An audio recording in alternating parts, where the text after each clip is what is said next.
Hello and welcome to the YouTube channel of Zia Education. Today I'll be teaching you commissions. Commissions are covered under section 75 to 78 and order 26 of CPC. Commission हम कब issue करते हैं? Commission court तब issue करता है कोई ऐसे काम के लिए इशू करता है जो कोर्ट खुद नहीं कर सकता।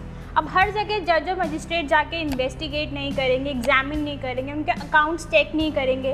अब पार्टीशन करानी है किसी को तो कोर्ट अपने आप नहीं जाएगा, जज अपने आप नहीं देखेगा। कोई भी for example on the spot investigation के लिए, एग्जामिनेशन के लिए कोर्ट कमिश्नर को इशू करता है, एक इम्पार्शियल पर्सन को जो उस केस के रिलेटेड कुछ जानता नहीं है, उसकी कोई रिलेशन नहीं है उस केस से रिलेटेड, उस पर्सन को अपॉइंट किया जाता है कमिश्नर को। वो ऑन द स्पॉट जाके एग्जामिन करता है, रिपोर्ट बनाता है, फिर कोर्ट को देता है। कोर्ट उस रिपोर्ट को देखकर अपने डिसीजन पास करता है। बहुत सारे ऐसे फंक्शंस हैं जो कोर्ट खुद नहीं कर सकता, तो उसके लिए वो क्या करता है, डेलीगेट कर देता है। डेलीगेट किसको करते हैं? कमिश्नर को करता है। इसी को कमीशंस कहते हैं। और कमीशंस जो है वो सेक्शन 75 में दिया हुआ है कि एक इलस्ट्रेटिव फॉर्म में, मतलब एग्जॉस्टिव नहीं है कि सिर्फ उन्हीं केसेस में कमीशन इशू होता है। एक इलस्ट्रेटिव फॉर्म में है कि इन चीज़ों के लिए भी कमीशन इशू किया जा सकता है।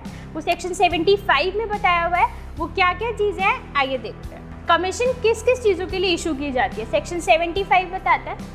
First is to examine any person. कोई ऐसा पर्सन है जो कोर्ट नहीं आ सकता, इनफॉर्म है, सिक है, या कोई ऐसा पर्सन जो अगर बाहर आएगा तो उसकी सिक्योरिटी को हैम्पर किया जाएगा, तो उसके लिए कमिश्नर इशू किया जाता है। कमिश्नर उसके घर जाते हैं या कहीं पे भी जहाँ वो बुलाता है वहाँ पर जाके उसकी एग्जामिनेशन की जाती है। Second point is to make local investigation. For example जैसे किसी सूट में क्लेम किया गया है कि उसके घर में 5 रूम है और वो आकर कोर्ट में प्लेंटिफ आकर या डिफेंडेंट जो भी है वो आकर क्लेम करता है कि उसके घर में 6 रूम्स हैं, तो अब कमिश्नर इशू किया जाएगा क्योंकि जज तो जाकर नहीं देखेगा कि उसके घर में कितने रूम्स हैं और क्या मैटर इन इशू है।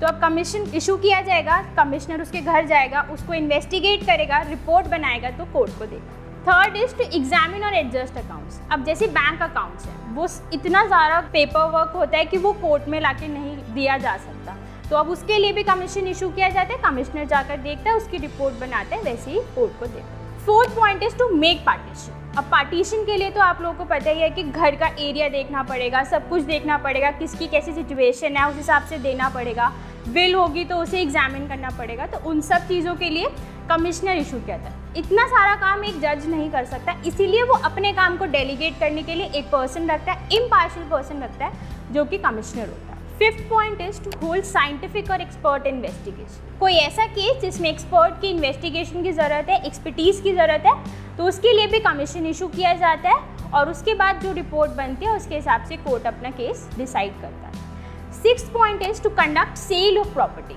सेल ऑफ प्रॉपर्टी वो which is in the speedy, मतलब which is in the form of speedy and natural decay, जो जल्दी खराब हो सकती है या फिर जो कोर्ट की कस्टडी में है उस टाइम पे, तो अब कमीशन इशू किया जाएगा। कमिश्नर जाकर देखेगा कि प्रॉपर्टी किस नेचर की है, कैसी है, उस हिसाब से उसका सेल कंडक्ट किया जाता है। Last point is to perform ministerial act. Ministerial act मतलब जैसे जो एडमिनिस्ट्रेटिव वर्क्स होते हैं, हर काम जज नहीं कर सकता, डेलीगेट करने के लिए मिनिस्टीरियल एक्ट्स को कमीशन इशू किया जाता है। कमिश्नर जाता है और वो इन सब चीज़ों को देखकर कोर्ट को बताता है। जो कमीशंस होते हैं या तो on the request of the party होते हैं या फिर कोर्ट सुओ मोटो उसको इशू कर देता है, अपने आप भी इशू कर सकता है या फिर पार्टी बोलेगी तो इशू करता है। जो सेक्शन 76 है, 77 है, 78 ये बात करते हैं जब कमीशंस हमें कहीं और इशू करनी है, मतलब जो पर्सन है जिसको हमने कमीशन इशू करनी है वो हमारी ज्यूरिसडिक्शन में नहीं रहता कोर्ट की या फिर कहीं और बाहर है, तो उसकी एग्जामिनेशन के लिए कैसे इशू करते हैं वो सेक्शन 76 टू 78 बताता है।